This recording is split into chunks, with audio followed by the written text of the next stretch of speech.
Entonces, como el año pasado, hacemos algunas charlas para preparar la ceremonia de la Semana Santa.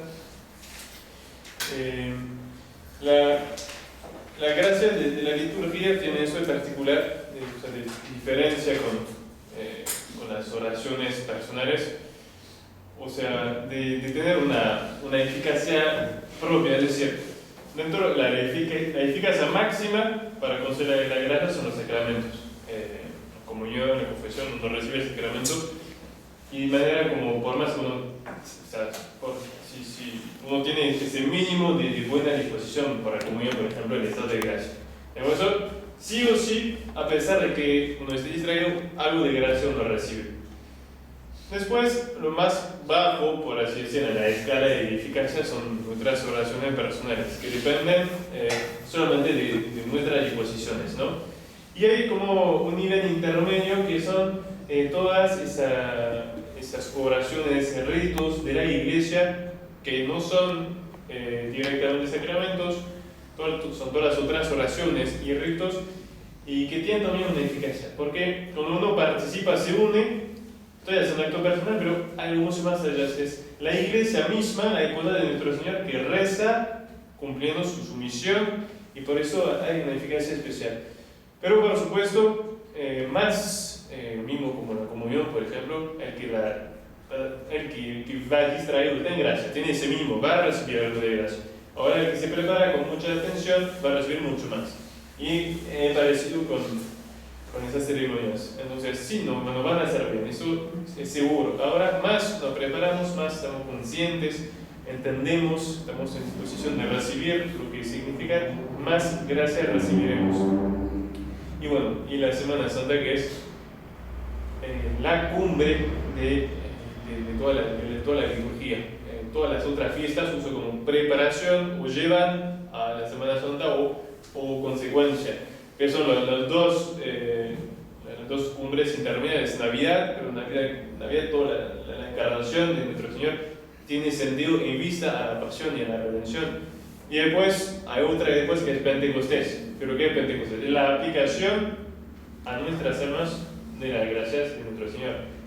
La venida de la gracia de nuestras almas, la venida del Espíritu Santo de nuestras almas, que es fruto de la cruz de nuestro Señor. Entonces todo está o como preparación o como consecuencia, fruto de la cruz de nuestro Señor. Bien, y también pensemos que ese misterio que festejamos, que conmemoramos en la Semana Santa, es el que se está realizando en cada misa. La misa que no es otra cosa totalmente que la renovación del sacrificio de la cruz. Entonces es como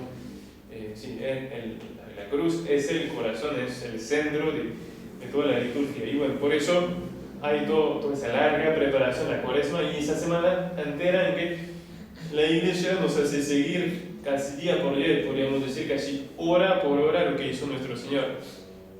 Según los evangelios se puede más o menos saber qué hizo cada día de la Semana Santa.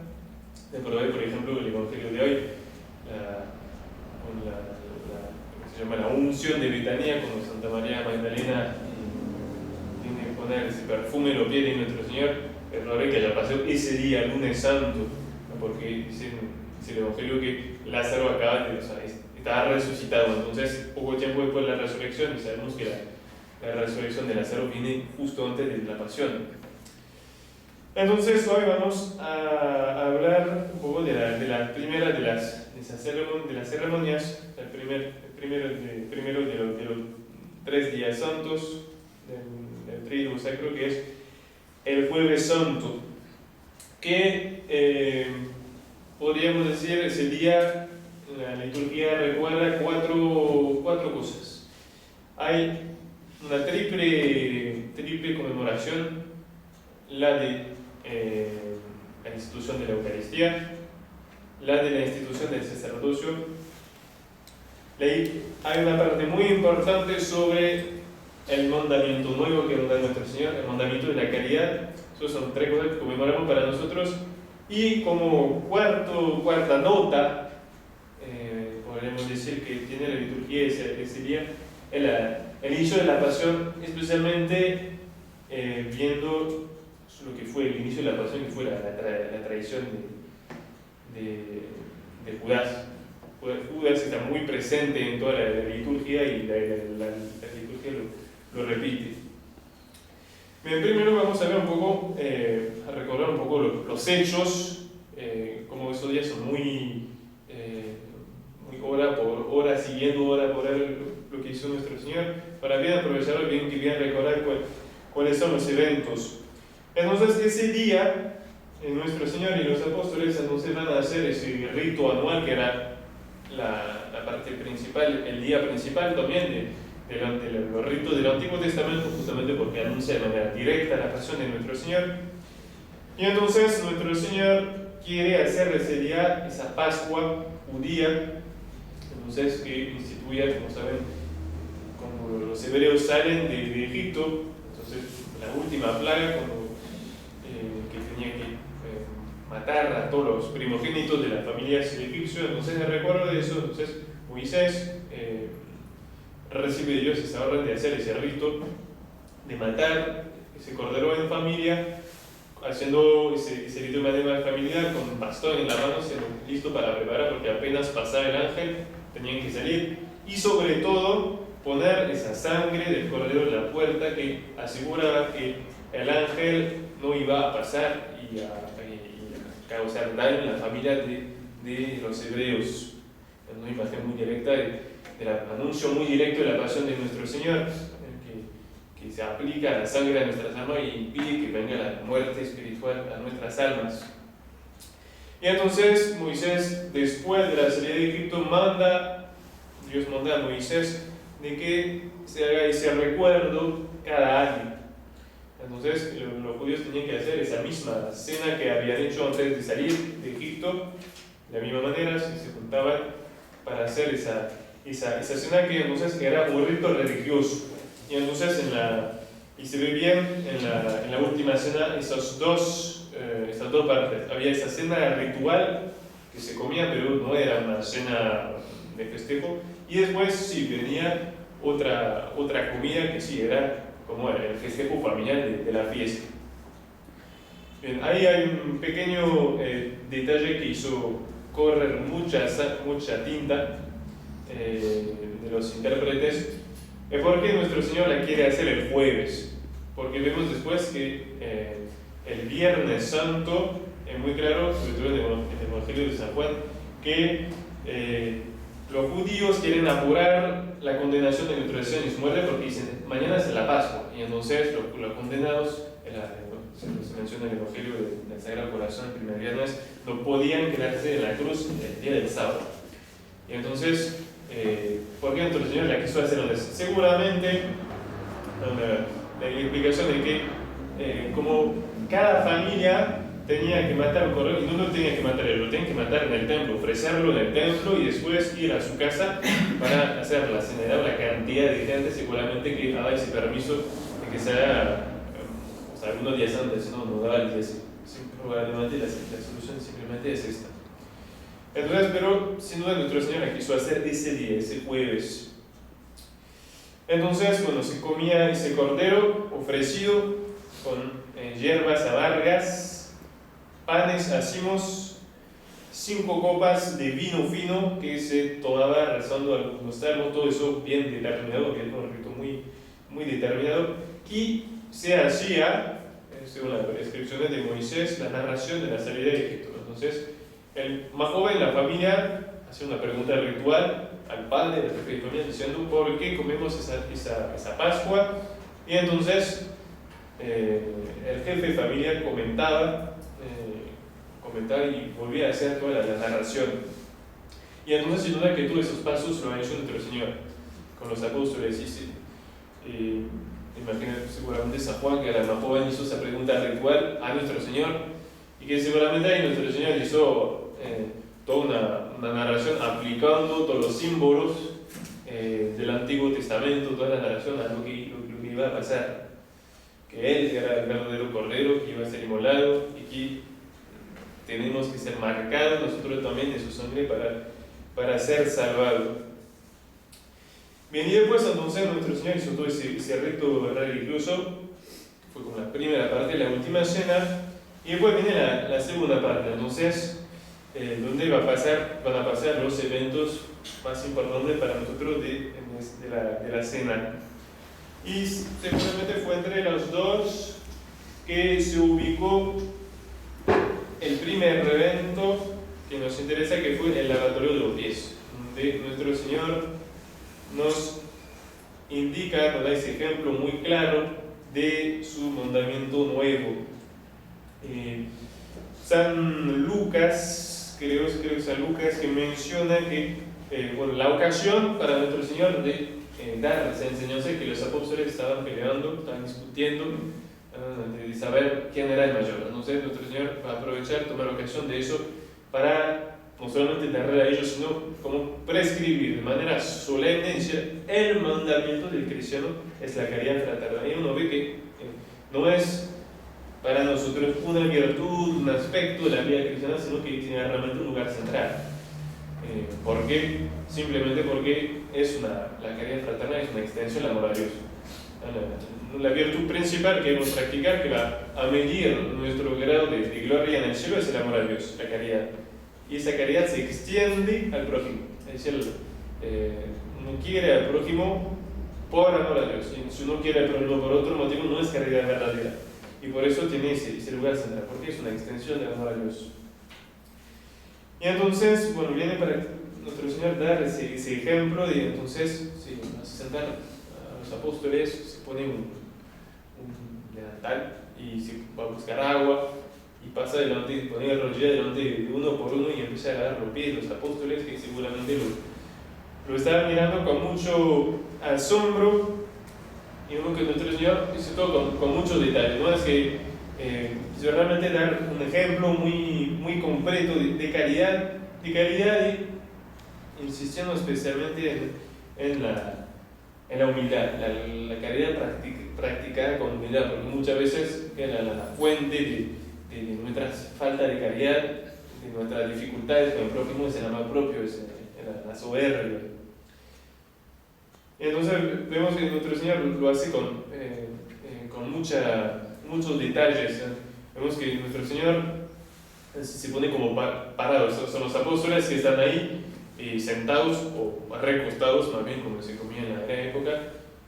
¿Y quién es la persona que está parada mientras los otros están sentados y comiendo? Es el servidor que viene para servir a las mesas. Se pone ese delantal con humildad y lo hace uno por uno, y el Evangelio insiste que lo lava, lava los pies, lo seca, bien, y lo hace él mismo. Bien, y ese texto dicen los padres de la iglesia, realmente de nuestro Señor, que se pone ese delantal y que viene a secar él mismo esa suciedad, por así decir, de los apóstoles, y como él que símbolo de que él viene a tomar sobre sí todas nuestras faltas, nuestros pecados.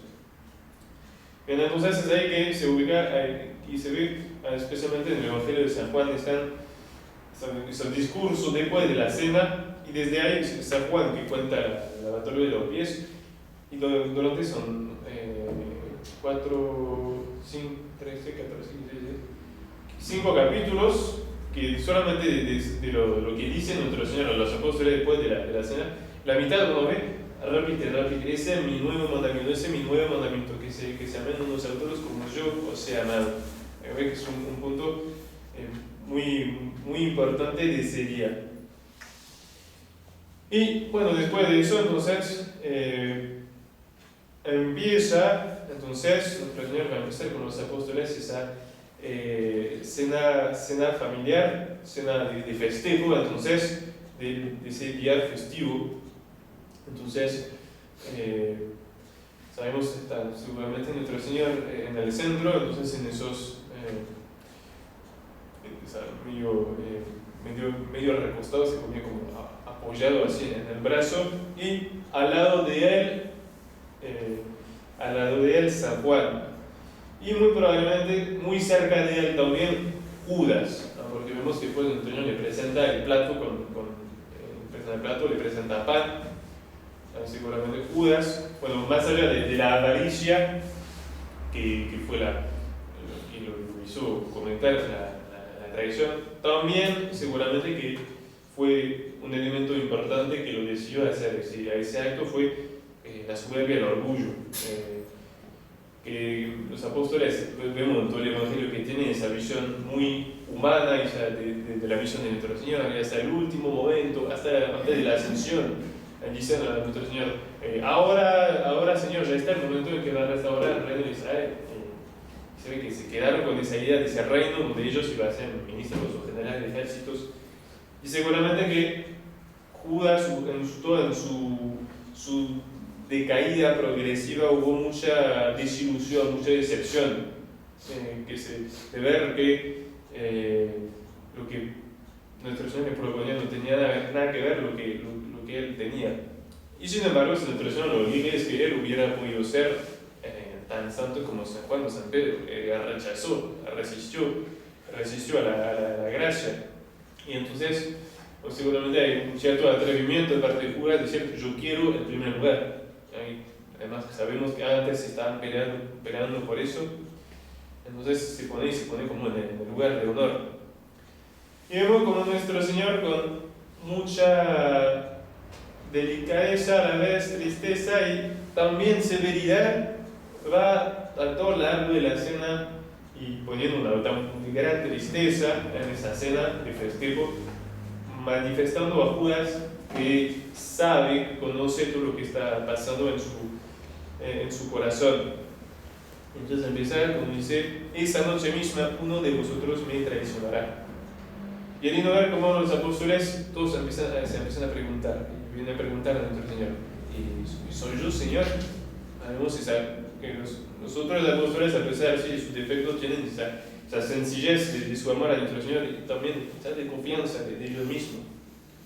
Y entonces Judas, hipócritamente, porque todo lo demás se acerca a nuestro Señor y le pregunta, y él hace lo mismo. Y nuestro Señor se lo dice claramente, dice el Evangelio, dice: sí soy yo, sí soy, tú eres el que me va a traicionar. Y es ahí que San Pedro, con su impulsividad, empieza a decir: cuando todos te habrán traicionado, yo no te traicionaré. Y nuestro Señor, para recordarle un poco, la verdad le dice: antes de que cante 3 veces el gallo me habrá traicionado. Y entonces, viendo que San Pedro seguramente quería él, pues saber, yo no voy a ser yo, pero ¿quién va a ser? Porque seguro tal vez me quería ya pegar. Entonces manda a San Juan, el preferido, el que estaba al lado, y dice: bueno, puedo preguntarle vos que sos el preferido. Y entonces San Juan le pregunta a nuestro Señor, y la respuesta que nuestro Señor no había querido decir a San Pedro se la dice San Juan. Como nuestro Señor no sabe negar nada a las almas simples y puras, como era la de San Juan. Y entonces le da esa señal a San Juan, y para responderle dice: el que me va a traicionar es él, que va a poner la mano en el plato junto conmigo. Entonces, pues, en ese momento presenta el plato a Judas, y que él no sospecha todo el sentido que está haciendo ese plato que le presenta nuestro Señor. Tal vez piensa: es normal que me lo presente a mí primero. Pero San Juan, entonces, en ese momento es así que pone su cabeza en el corazón de nuestro Señor. Entonces San Juan tenía esa intuición y seguramente vio en ese momento todo como el drama que había en el Sagrado Corazón. Y entonces en ningún lugar dice el Evangelio que después fue a repetir a San Pedro la respuesta. La tuvo, pero como que vio que eso ya no importaba. La curiosidad de saber quién era. Se queda con esa preocupación de ver esa tristeza del corazón de nuestro Señor.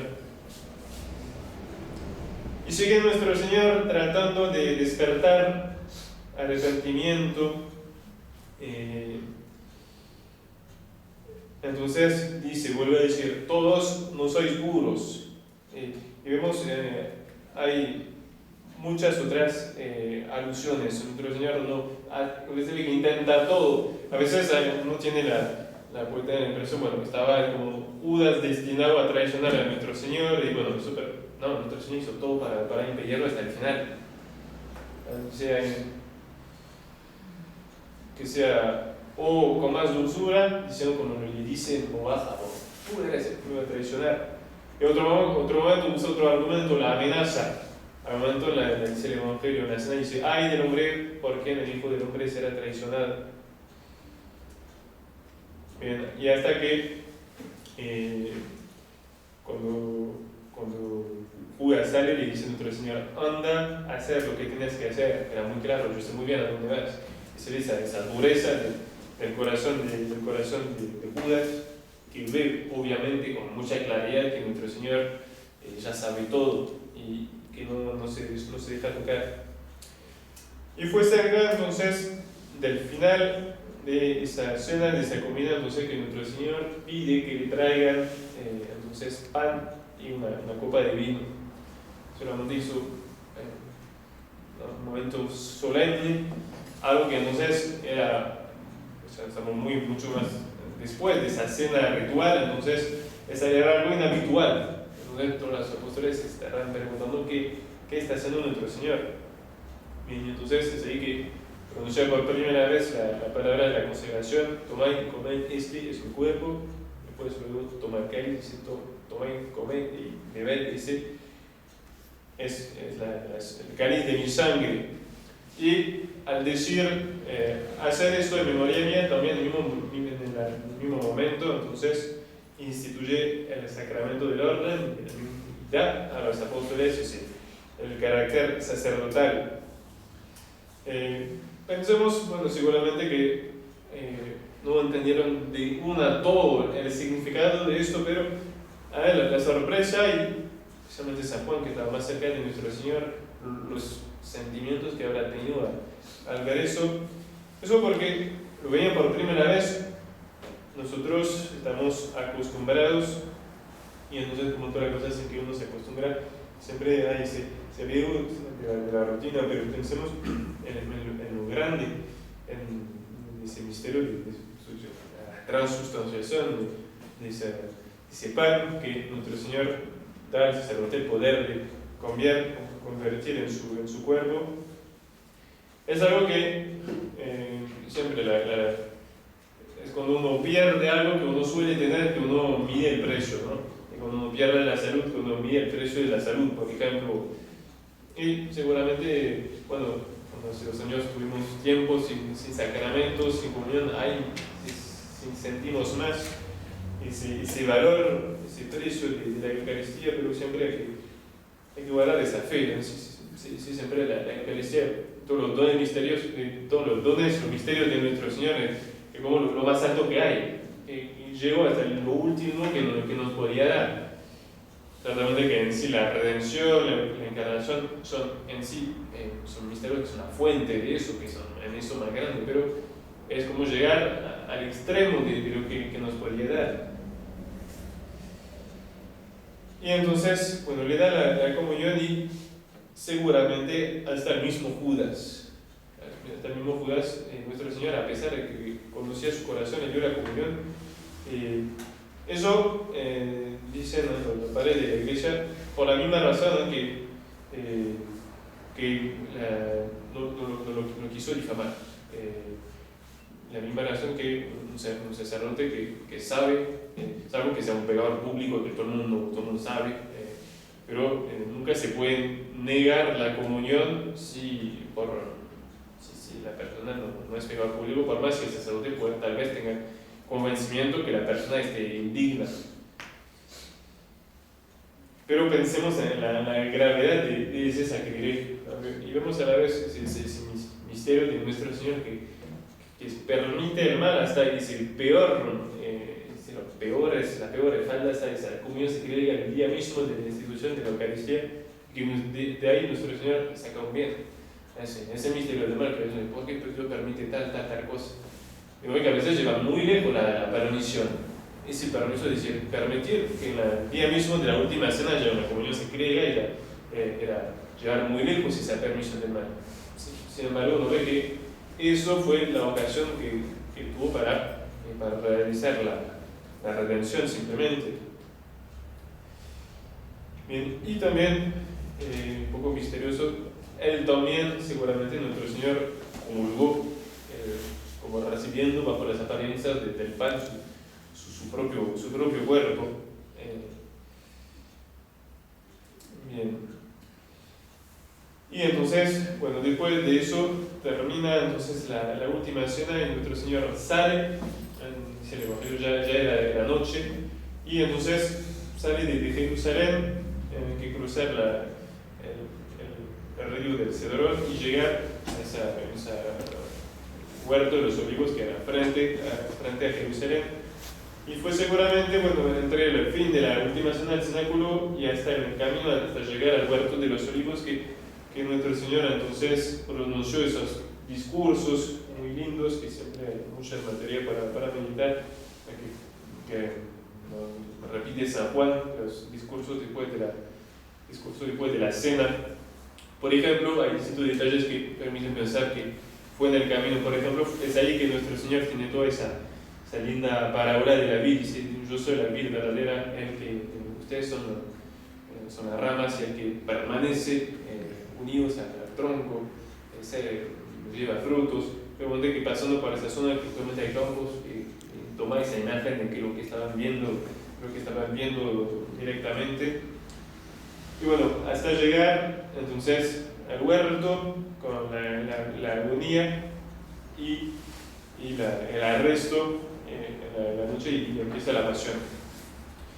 Entonces son todos esos eventos muy ricos de distintos sentimientos y de enseñanzas, entonces, que nos viene a recordar la liturgia del Jueves Santo. Y son varias ceremonias de distintos tipos, las que se hacen en todas las iglesias, las que se hacen en algunas que vamos a ver. La primer oficio, que común a los 3 días sagrados, es el oficio de tinieblas. El oficio de tinieblas, entonces, que es una parte del oficio divino del breviario que rezamos nosotros todos los días, o que cantan los monjes, o algunas cosas, la congregación religiosa de clausura. Y entonces, que contiene las 2 primeras horas del breviario, entonces maitines y laudes. Y bueno, la parte principal de los oficios siempre está compuesto de salmos. Entonces, y eso de manera habitual, todos los días es así. Entonces, maitines es el oficio más largo, que tiene 9 salmos y algunas lecturas que cambian la cantidad según las fiestas. Y después el oficio de laudes. El oficio de maitines es el oficio de la noche. De hecho, los monjes que lo cantan en coro, se levantan 2 o 3 de la mañana para cantarlo. Laudes ya en la madrugada, 5 o 6 de la mañana. Entonces ahí se juntan esos 2 oficios. Y ahí, en esos textos, bueno, entonces están los salmos, están las lecturas, o de la escritura, o del padre de la iglesia, San Gregorio Magno, San Agustín, San Jerónimo. Tienen, es lo mismo que le decía al principio del valor de los ritos de la liturgia. Tienen una eficacia propia y nos dan el sentimiento justo que la iglesia quiere que tengamos en esos días, siempre con mucho equilibrio. Entonces, son de esas oraciones que tal vez a primera vista nos van a descartar menos sentimientos, pero que van a producir más frutos en nuestras almas, porque hay un fruto propio de esa oración de la iglesia. Bien, y entonces en esos días se llevan ese oficio de tinieblas, porque termina en la oscuridad. Entonces al principio ese candelabro con 15 velas, entonces que representan, o sea, que son los 15 salmos, se va apagando cada salmo, queda al final esa última vela en la parte del ángulo superior del triángulo. Entonces, bueno, que representa entre otras cosas la fe de la Virgen, como que todo se va apagando, y en la pasión la única que no se movió su fe fue Nuestra Señora. Y bueno, cada día hay un poco una tonalidad distinta. El Jueves Santo, todo el oficio se da como se nota una indignación del tratamiento que van a hacer a Nuestro Señor, indignación especialmente contra Judas. El viernes es el dolor del luto, toda la melodía gregoriana, que son muy lindas, muy antiguas, es un grito de dolor. Y el sábado sigue el dolor, pero es el dolor un dolor en la paz del sepulcro. El viernes, el día de la muerte, entonces es un dolor muy, muy agudo. El sábado sigue el dolor, pero es el dolor de la paz del sepulcro.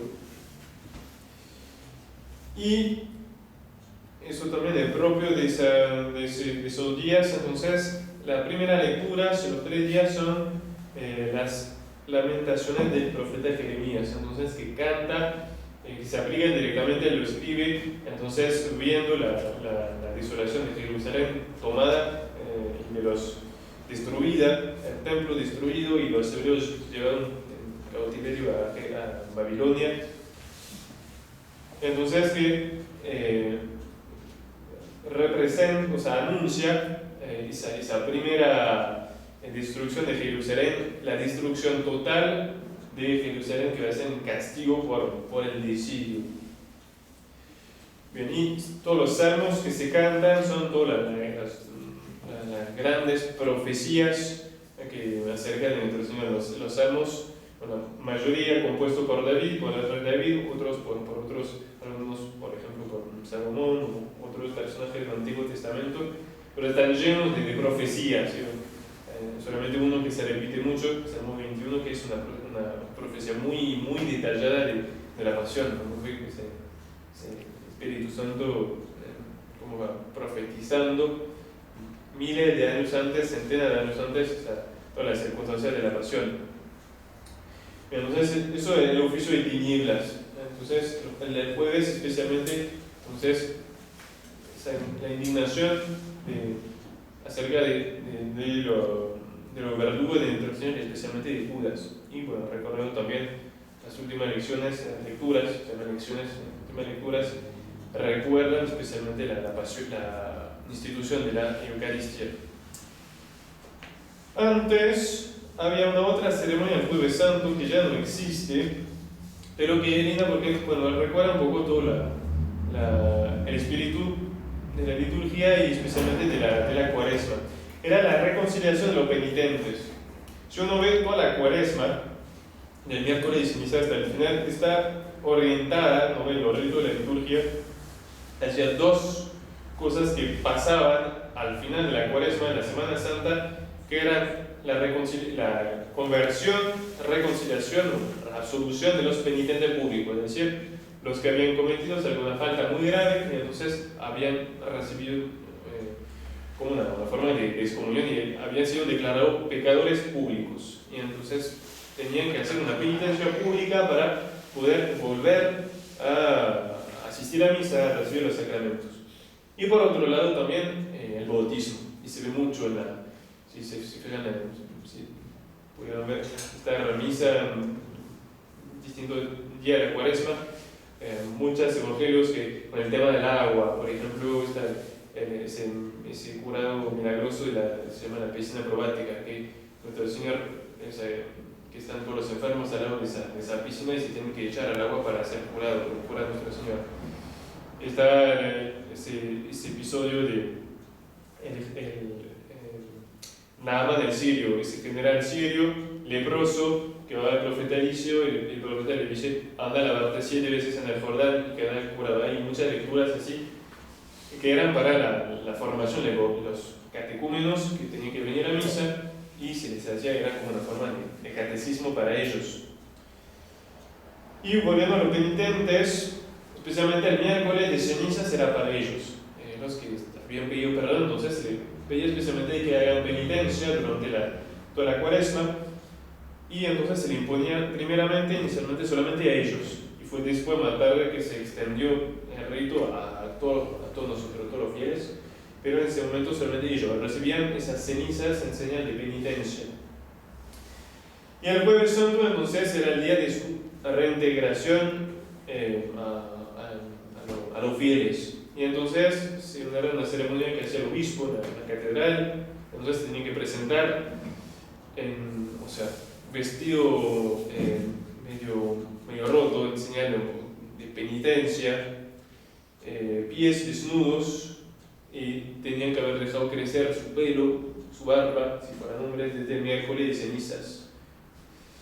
Y ahí, se hacía todo un rito. El obispo rezaba los 7 salmos penitenciales, son 7 salmos que llevan ese nombre, en que el rey David expresa su contrición, su arrepentimiento, especialmente después del pecado, su pecado de adulterio.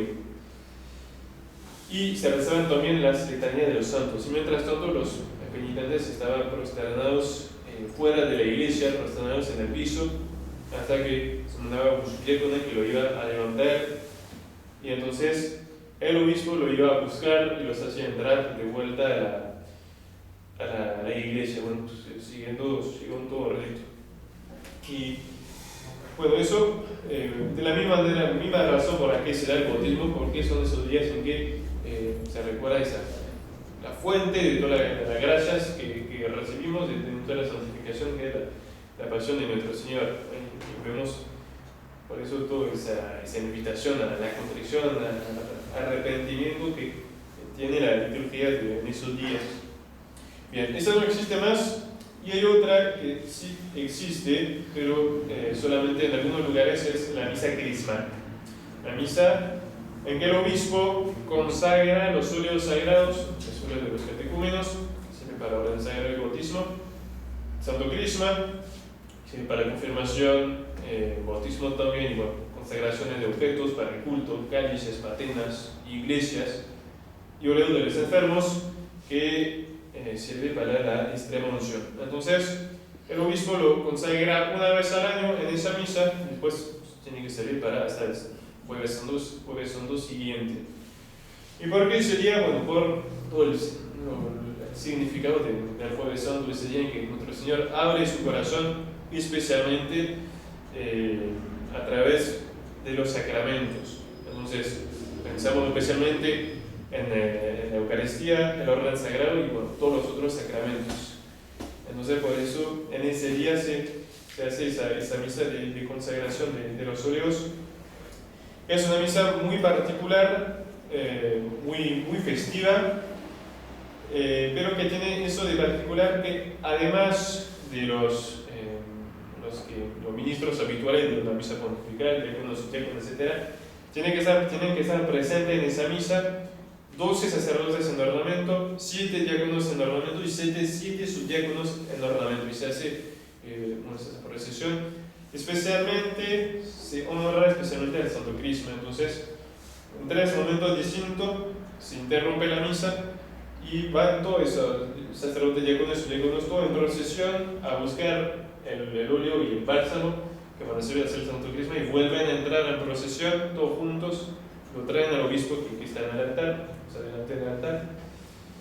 Después se hace la consagración. Cada sacerdote viene, y de esos 12 sacerdotes viene y con 3 genuflexiones a venerar el Santo Crisma recién consagrado. Hay un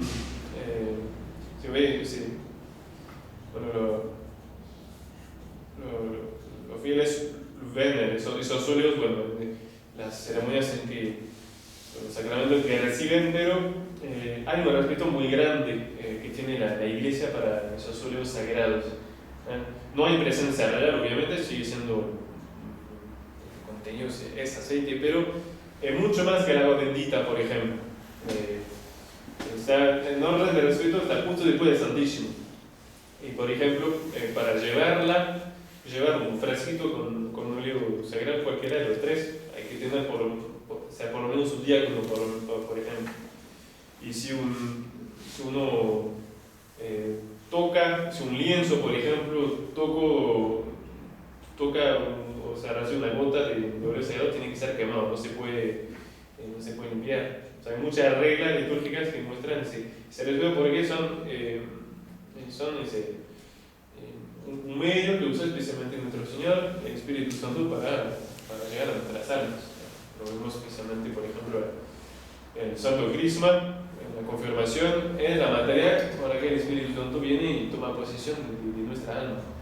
El óleo de los catecúmenos es el que sirve para aconsejar la mano del sacerdote, y da ese poder de tocar el cuerpo de nuestro Señor.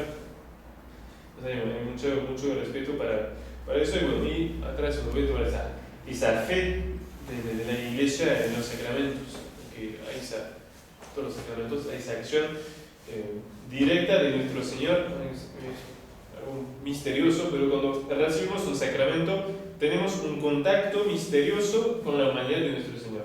Todas las gracias que nos vienen por la humanidad de nuestro Señor, que actúa a través de los sacramentos.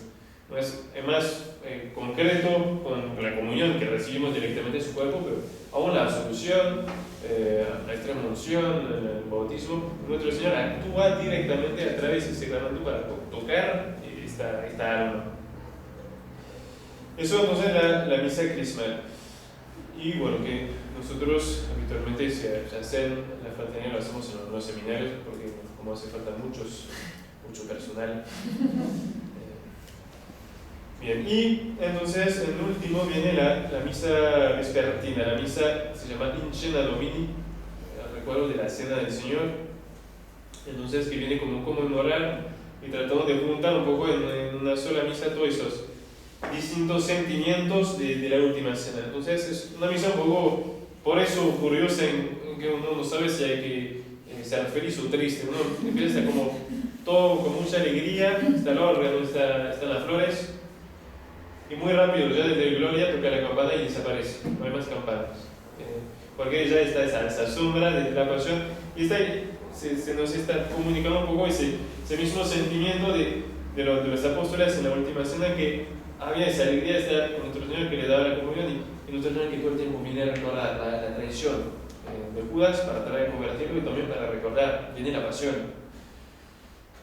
Y termina toda la misa con los altares despojados y con mucha tristeza, pero hay un poco esos dos sentimientos que se van juntando todo el tiempo.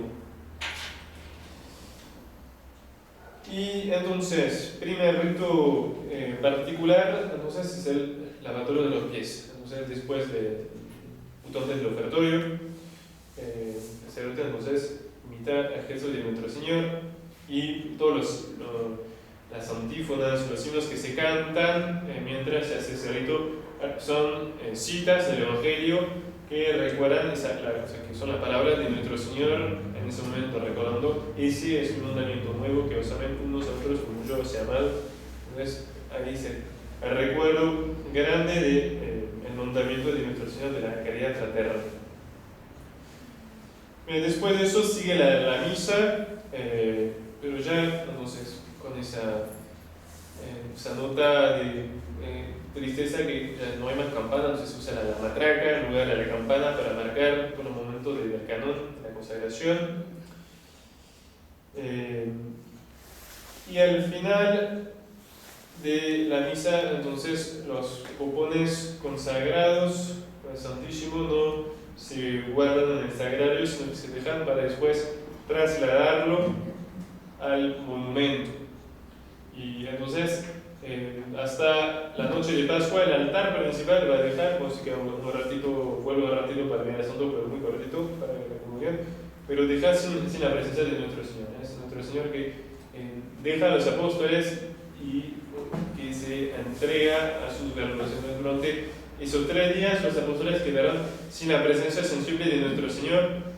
Entonces es eso que nos trata de transmitir la liturgia a través de eso. Entonces se lo pone al monumento y si es la última nota de alegría, y una vez que fue nuestro Señor, como una vez nuestro Señor sale del cenáculo, ya empieza la pasión. Entonces enseguida justo después de trasladar al Santísimo, se hace la ceremonia de la desnudación en los altares, que siempre deja esa impresión de tristeza, que se saca pantallas candelabros a la misma cruz, para que queda solamente la piedra. Entonces ya empieza la agonía.